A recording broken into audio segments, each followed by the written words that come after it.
And therefore, but at the same time, you might have what you want, you will also get too. So anyways, so Saul was afraid. And anyways, therefore Saul removed him from him. That's verse, what's that? What's that, Brother Tom? Verse what? Verse 13. And made his captain over 1,000. And he went out and came in before the people. And David behaved himself wisely in all his ways. And the Lord was with him. So you see, they repeat it again. He behaved himself wisely. He get power, you know. Saul put him to deal as head over 1,000. So wonder why Saul do that. You'll come to that. But he get power and David still behave wisely. Politicians, politicians, politicians. I always think of that. Power, they start off good. Good intention. Manifesto say, I will do this for the people, I will do that for the people, I will do this for the people. And then somewhere along the line, not all, but many, I feel, they change. Power. They don't move wisely. Huh? Influence. Sure, right about that, the influence. And verse 15 says, wherefore, when Saul saw that he behaved himself very wisely, he was afraid of him even more. But all Israel and Judah loved David, because he went out and he came in before them. And Saul said to him, behold, my elder daughter Merab, I hope I pronounced that correctly, her will I give thee to wife. Only be thou valiant for me, and fight the Lord's battles. For Saul said, let not mine hand be upon him, which is David, but let the hand of the Philistines be upon him. What do you think about that? Saul playing smart. Yes. That's unlike anything you ever experienced in this life. You see how valuable the Word of God is? If you really read the Word of God and remember it, things will come your way now, and you will know how to deal with it. Yeah. You will know how to evade it. Yeah. Wisdom. Sometimes poor thing, even this brain does want to forget and say, Lord, make me remember it. Lord, make me remember it. So when I read verse 13, it seems as though Saul had promoted David from playing that harp to now being the captain over 1,000. This, of course, was my innocent thinking. Because we see that in verse 17, Saul planned for David even further. He gave David his elder daughter, Merab, what he was going to, as like a payment for David to fight the Lord's battle for him. If you think about it, as we say, he was given his elder daughter, but like a payment. You say, here now, the Lord with you. I'll pay you to fight the battle for me. Right? That's how he's working. Smart, he's smart. Well, we think he's smart. But the Bible shows Saul's ulterior motive. Saul was trying to kill 2 birds with 2 stones. Not 1 stone. You know the expression that they kill 2 birds with 1 stone? He was doing 2 things at the same time. 2 birds with 2 stones. And hiding behind the anointed. By also wanting to destroy the anointed. Okay. How smart is smart? When I think about it, I say, well, he was treading on a real serious road. And he didn't realize, or he thought he was too bright, he thought he was king, so he's smart enough to do that. And here's the thing. Does that happen in our lives? Does that ever happen in life? You know how in life we give so many people the benefit of the doubt. Anybody's ever given people the benefit of the doubt? Yes. You say, well, you know, he probably forgets. Yes. He probably forgets. Yes. Right? He probably forgets. We give them the benefit of the doubt that they only forgot to remember us, maybe, at some point in time. Maybe. Don't worry, I only at Sister Shelley because she's not attentive, you know. I'm not telling she forget me. They're throwing no words from my people, eh? I just, you know. Or maybe they included us in an event, but really not because they actually love us, it's maybe because it will look bad if they don't. That never happened. That never happened. Oh, I'm talking some real business here. Nobody would mind want to admit it. They say, but how can I invite this one and not invite this one? Yes. It could look bad. Not, I love them, you know, I invite both of them.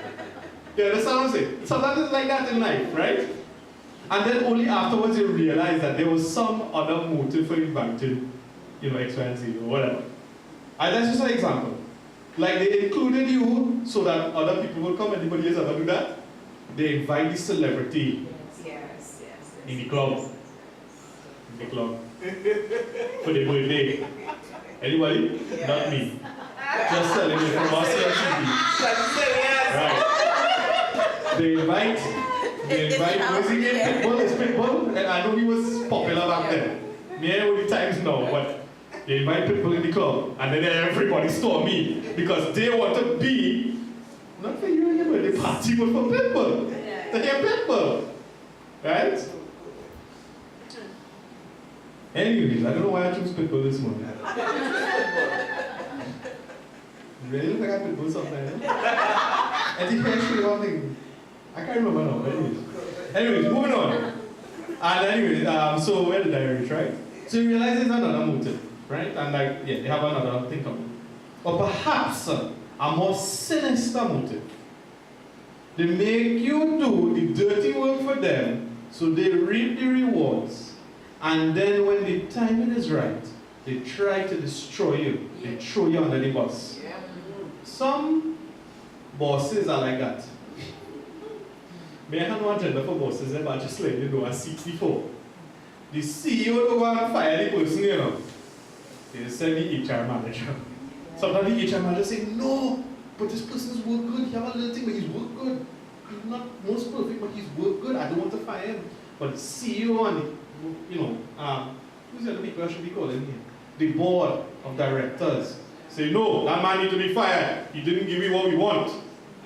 Sometimes it's some little thing for the iPad for the children to use or some kind of thing like that. That's all this be. That's all life is. If you don't know how life is, go and work for the government. And you'll see. Sometimes it's like that.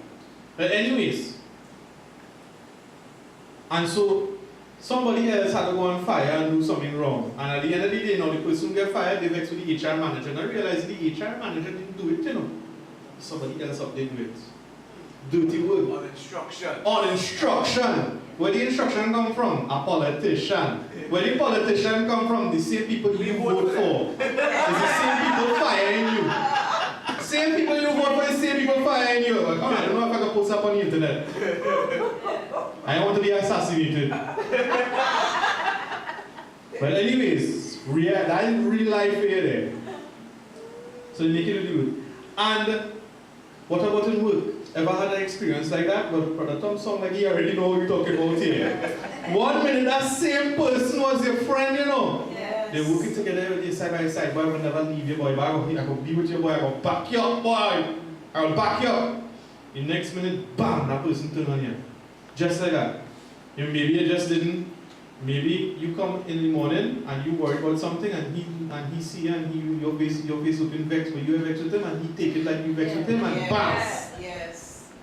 All this good buddy with friends and then just so gone. Right? 1 minute they're telling you to help them. And then the next minute they're with your own enemies having a good time. Who do you think they're bad talking? You they're bad talking. And maybe even trying to make you lose a job. I see that. I see that. I see that in work. Go home by yourself. Don't behind. Go home by yourself. Watch your friends in work. And this is just a tip of the iceberg this morning to get the context of what Saul was doing. Because David had fine favor. They had a relationship. Maybe not the most perfect relationship. But yet Saul was cutting in. Well, it's called stabbing in the back, but this is a little more than stabbing in the back. It is very purposeful stabbing up in the back, alright? And of course, Saul didn't realize that he should touch not the anointing or the anointed. Amen. Yes, Father. My brothers and sisters, ask for the anointing of God in your life. You will never have to battle your enemy. When your enemy touch you bad time, that's it. So now I'm going to pray for that in my life. Not that I haven't been praying for that, but we need to pray specific for what we want. That's why the Bible says don't pray for your enemies. Pray for the anointing in your life. You know how to pray for your enemies? Once your enemies touch you, enemies remain your enemies, that is their trouble.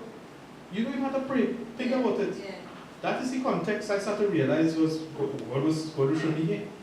So Saul thought he was smart.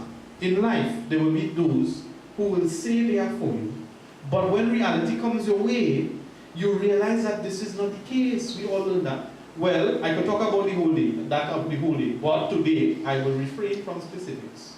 I will hold on to forgiveness for my sake. You say selfish? No, start with yourself. Yeah. Start with yourself. Start loving yourself. Yeah. Yes, it's true. You know how you can love yourself? Include God in your life. Yes. When you start to love yourself, you know what you realize? You will love those around you. You can't help it. Yeah. When you love yourself and you love God, God will bless you so that you can love them in many different ways. Yeah. You could give them all the finances you want to give them. You could give them all the love, the hugs, whatever. You could give them nice things. You could say good things about them. You could do all sorts of things. Everything comes from that one point Yeah. and spreads out like that. Yeah. More and more I realize I need to love myself. Now you're not loving yourself like you know, school bit have a vain, that vain guy. And he's pick up the mirror and say, oh, I look so nice. Yes. Don't you just like how I look? Veiny. Vain. It's not vain, I'm talking. What is it? Veiny. Vain. Yes. Like that. Not like that I talk about. I say love yourself. Appreciate yourself because of what God gave. Yeah. God gave that to you. Appreciate it. Yeah. Stand by it. Love it. Yeah. See what God is saying to change in it. And then move on from that point. I didn't do that when I was a young man. When somebody came and they told me something about myself, I would be upset and angry. Even as I get older, upset and angry when they say something about me. Now I start to realize you can't please anybody. I am not planning to please anybody any longer. Because then I realize if I try to please you, I might start to hate myself even more. Yes. At the same point in time, you know who I answer to? I'm answering to God. Yes, Father. So I will answer to God. I have to answer to somebody. And I will answer to God through His word and through who He is. Alright? So anyway, so moving on. This is man. And so the scripture says, antics. Shelly, you're fasting today. Just kidding. For Saul said, let not my hand be upon him, but let the hand of the Philistines be upon him. You know what? I'm smart. I don't want to put my hand on you. I'm going to make my enemies put the hand on you. That is how Saul was. Wickedness. Wickedness. And this is what the world has for the believer many times. You wonder why you're struggling? It is because of this. It's not because you are wrong. It's not because you did something wrong. It is because the world is designed to be against the Christian. To be against the believer this morning. You know something, sometimes you're fighting. You say, well, why I can't be loved more? But hear what? You know what? Start accepting it and move on from it. Amen. Start accepting and move on from it. Yes. Because if you don't accept that, you know what you will end up doing? You will always be a follower for the rest of your life. And you will follow yourself down to hell if you continue to do that in your life. Amen. You'll say what I'm saying is crazy. But I had a lot of time to think about it. I had a lot of time to be challenged by it. I had a lot of time to realize that, listen, you know what is more important? Yes, I want to please people too. But it is more important for me to please God at the end of the day. I cannot please people and please God at the same time all the time. It doesn't work like that. Sometimes I have to say, look, no, I can't do this, and move away. Or sometimes I will say, yes, I can do this, and let me go for it. That's just how it is. That's just how life is. Accept and move on. Right? But anyways, so the world brings alright, good. So this is what the world has for the believer sometimes. The world brings about something that seems nice and beautiful to entice the believer. Anybody say amen if that ever happened to you? It looked real nice and beautiful. It looked good. Deceptively making us believe that they all care about us. Let me tell you something. I don't know if anybody ever wants C3. Anybody ever want C3? I'll be careful. I can't post this up. Remind me. I can't post this up. I just share an opinion here. When you go C3 and you park your car at the furthest point, Do you realize there is no pavement or no way to pass through? Sometimes you buy groceries. There is no area to pass through to get to the car park. You have to come down one way, spin around the entire car park to reach your car. And this was my example. This is what I saw. I said, but wait, if this was designed for me and my pleasure, wouldn't they have made a little pathway in between? I probably didn't describe this enough. You have these 3 chairs, and these are the car park areas, right? Now, one have a corridor like this to pass. But when you reach here, of course, the car park is this whole thing, blocked up. You have to go around the entire thing with your trolley. Around the entire thing to reach back for where you wanted to come right here. Because my brothers and sisters, that car park, while you think that that place is nicely designed for you, that car park was not designed for you. You understand what I'm saying this morning? You think it's nice and beautiful, but it is designed for them to make money. Obviously, that is what business is. It was not. The forethought of thinking, hey, I will make this thing convenient for you, is second nature, if any nature was actually provided. Sometimes it is beautiful. That is a beautiful place. But that's the point I'm trying to make. All right, good, moving on.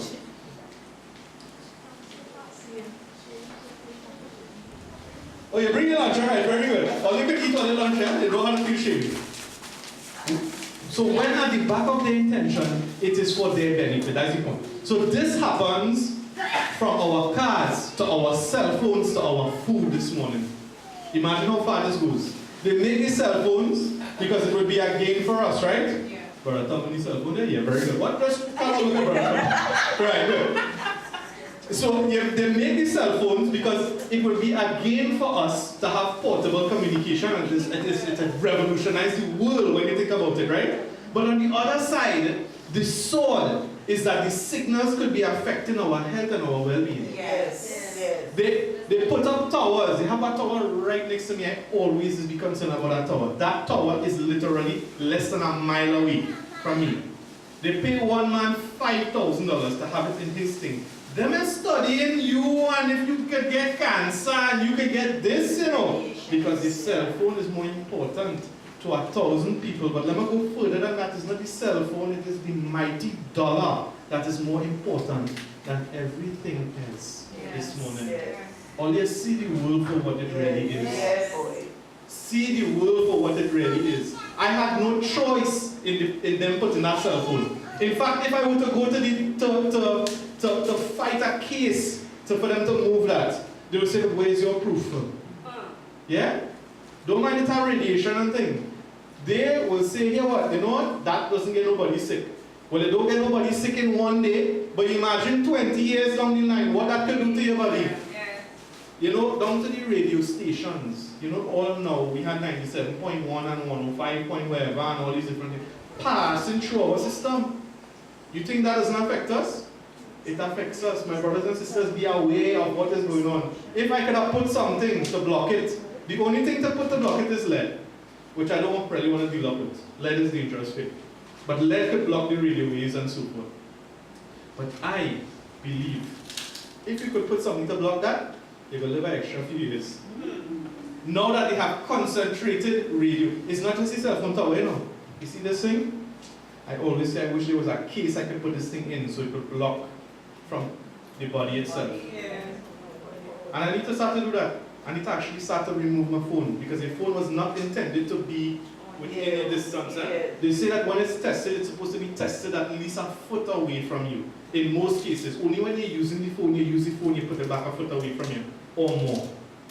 Because while you would think it's just the cell phone tower moving on here, it is also the cell phone gives off the signal.